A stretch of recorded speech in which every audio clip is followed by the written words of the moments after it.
Welcome to One Yard Wednesday. I'm Colleen from GE Designs. This is my favorite day of the week, I must say.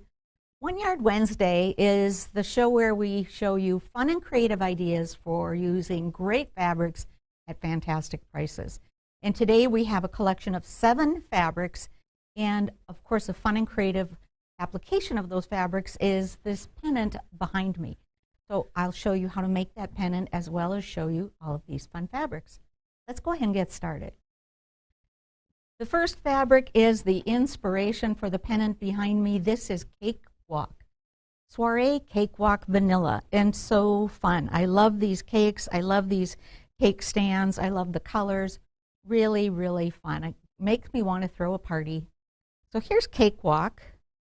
The next fabric in our collection today is Soiree Umbrellas. Isn't this fun? Now, this is going to be a little bit easier for the pennant because it's not directional. I sure love this, and it is so cute. It makes it worth using the directional fabric. I love the umbrellas as well. The third fabric is Soiree Confetti Dots. Isn't this fun? Now, this is a great piece of the Soiree collection. It would also make a great background to a quilt. So if for no other reason than to have this in your stash for a white background, grab some of these Soiree dots. In addition to Soiree, we have 4 bumbleberries at sale prices today. 2 greens and an orange and a purple. The first green is called Golden Green. Isn't it pretty? And doesn't it complement Soiree really nicely? It's a little bit darker than the green in the prints, but I just love how it makes the colors pop. The next bumbleberry is Thistle. Isn't this pretty? This is actually muted thistle, and it's that real pretty soft purple. Again, look how fun this is with the Soiree. My favorite bumbleberry, of course, is going to be this one. This is Clementine, and I really love the orange tones. So I love how this pulls out the oranges in the umbrellas in particular. The fourth bumbleberry is this one. This is called Olive. A little bit darker green, but I sure love this one. So 4 bumbleberries and 3 soirees at really great prices. I forgot to mention something at the beginning. That is, the fabrics will be live at gequiltdesigns.com at their sale prices after the show. So if you haven't already, sit back and relax and watch the show, and then you can do some shopping, and the fabric prices will be live at that point. Okay? I love this pennant project. This was really Nancy's idea, and I thought that sounded so fun. It's a great decoration for a party, graduation party, an outdoor party, just about anything. And I pulled the old Salem from One Yard Wednesday a couple weeks ago just to show you how great those fabrics would look in this pennant pattern. And then, of course, here's Cakewalk. So let me show you how to make this pennant that is so fun. I'll put the details on the blog as well, but let's see how they go together. The first thing that's important to think about when you're making the pennant or really cutting any kind of triangles out of a directional print is be mindful how you're going to cut your fabric so that your direction of your fabric is going the proper direction for you. So if I cut this print with the fabric, meaning from selvage to selvage, I would get a triangle that looks something like this. So that would mean my triangle would be, my print would be 45 degrees off kilter, if you will, to the flag shape that I'm after. In order to get the print that I wanted, which looks like this, I cut this length of fabric, and I cut these 10 inches in width, so 10-inch wide strips going length of fabric. And then that gives me my my triangle that looks like this, okay? I love my Stripology XL ruler, and I'm not just saying that because I work at GE Design. I use this ruler almost exclusively for everything I do. So I was really excited to give myself a chance to practice this ruler making triangles. I hadn't done that before. Now, Gudrun is a great teacher. There's some great videos on using the Excel ruler, making diamonds, making parallelograms, making triangles. So go to GEQuiltDesigns.com and look for those videos. But let me give you a chance to see how it's done live, okay? There are a couple of references that are going to be helpful to you in cutting triangles using your stripology ruler. First of all, this is from GEQuiltDesigns.com, and it talks about the stripology XL ruler and instructions on how to cut 60-degree triangles, 30-degree triangles, and 45-degree triangles. So what I'm doing today are the 60-degree triangles, and so that's what I will demo here for you. Another great reference is the document that came with your stripology XL ruler.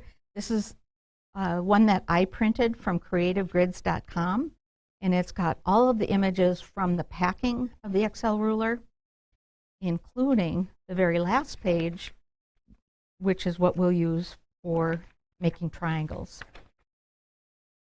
So what Gudrun tells us in cutting diamonds and then cutting them into triangles is this.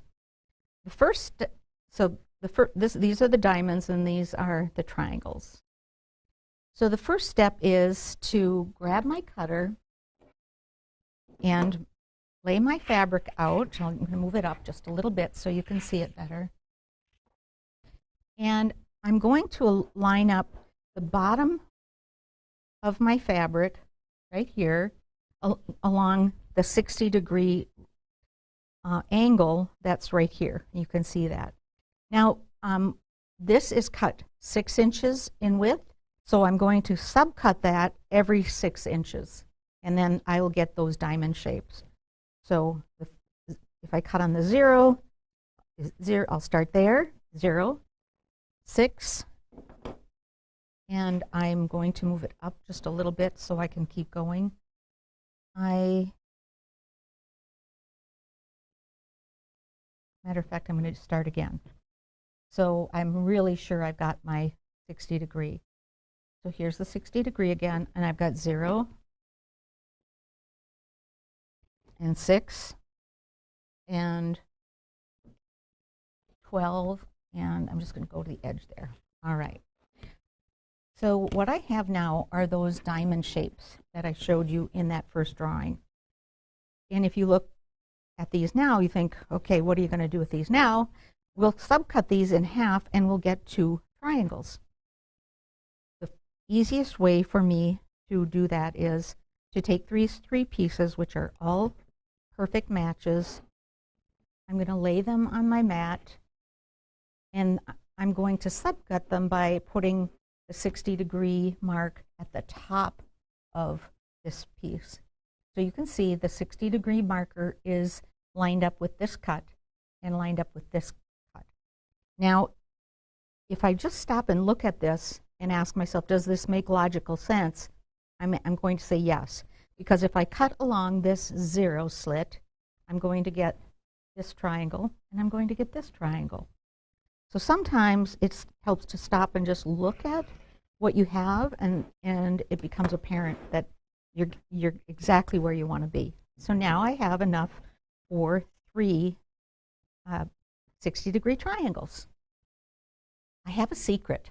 There's one easy peasy way of making these flags. Of course, the way I made my flags was to sew them right sides together, trim them, etc., etc. What you could also do is take your 2 squares. If I look at it, I've got one that's wrong side up, and I've got one that's right side up. Okay, so it's going to hang from this edge. So if I take my 2 triangles, this is the front of my banner, and this is the back of my banner. I'm going to sandwich a triangle of the Heat and Bond Ultra Hold in between these 2, and then I will trim this to size. This is a great way to do this. I get this really nice clean cut. I can put this inside my binding and make my banner, and this would be fun to do with the kids, fun to do if you've only got a little bit of time, because you don't have to do really any sewing with this one. It's going to go together super fast. Let me show you how to put these fun flags together. I started by making my binding or my hanger here. I took one strip, I used the Bumbleberries Golden Green, cut this into 2.5 inches, folded, pressed it on the fold, the raw edges in, and pressed it on the fold again. Now I'm going to mark the center of my fabric, and I'll take my flag and mark the center of it, and that's where I'll begin. This is really handy and means that when I finish, I'll have equal amounts of my tie left at both ends. There's no measuring. It's easy breezy to put this together. You can make this as short or long as you'd like by just adding adding triangles as you go. Cut that little dog ear off. Now in my pennants behind me, I assembled them by putting the two corners, the two ends of the triangles end to end. That's fine. I could put them overlapping a little bit. That's fine too. This is really personal preference. I kind of like actually this because then I don't have any empty space here. So like I said, now I'll continue to add a green and then another cakewalk and another green and so on until I fill my pennant. How I stitched this together was using a zigzag with a thread that really matched this well. So I just started my zigzag here and went along, top stitched, and off to the other end. Really fun and cute. I'm so excited to show you these fabrics one more time. There's 7 fabrics this week, but I want to remind you that there are still fabrics from previous shows that would lend themselves really great to this project. So search One Yard Wednesday or click on the One Yard Wednesday banner at GEQuiltDesigns.com to see all the fabrics in the One Yard Wednesday collection. Let's look at today's fabrics. The first one is a bumbleberry, and I love these bumbleberries. This is olive, really fun, and you know, green is very popular. And my favorite, clementine. If there's an orange one, it will always be my favorite. This is muted thistle. It's a very nice and soft purple. Works great with our soiree prints. This is Bumbleberry's Golden Green, and I used that in my banner, and I really like it a lot. A nice bright green. Then Soiree Confetti Dots. Again, great for this project or any other. Put a couple of these in your collection for backgrounds, and you will really love this. Soiree Umbrellas. Isn't this fun? This looks like a banner that you want to have for a party for sure. And then Soiree Cakewalk. I love this one a lot. I particularly love all of the cake stands. So again, great for a party. Let's look at the tools that are going to be handy for this project. The first one I haven't even shown you yet. It's the non-slip 60-degree triangle ruler from Creative Grids. I liked using my Stripology XL ruler, but if you prefer a triangle ruler, then this is the one for you. I already said this, but it's sure worth repeating. The Stripology XL ruler is my favorite. This is the ruler I use all day, every day. Strips, squares, triangles, parallelograms, and it really is my favorite tool in my whole toolkit. For pushing out the points on my triangles, I used my Karen K. Buckley scissors. This is the medium size. Again, I love these scissors. I've used them for a lot over the years. What I like about this for this project is it has a really nice sharp point. And you have to be careful so you don't just push this through your triangle, but it's going to give you a really nice pointed triangle. Then I also mentioned a fun way to make these pennants using the Heat and Bond Ultra Hold. So you'll use this to fuse 2 triangles together and give yourself a lot of extra time because there's no sewing involved here. I hope you had fun today. grab yourself any or all of these fabrics and any of the other One Yard Wednesday fabrics, which would be great for this simple pennant project. It would be fun to do for kids, fun to do for a party, just a fun decoration for your home. Thanks for watching us. I'm Colleen, and that's Mr. GP, and we really enjoy having you on Wednesdays. Grab yourself some fabrics, your GE ruler, and make yourself something wonderful. See you next time.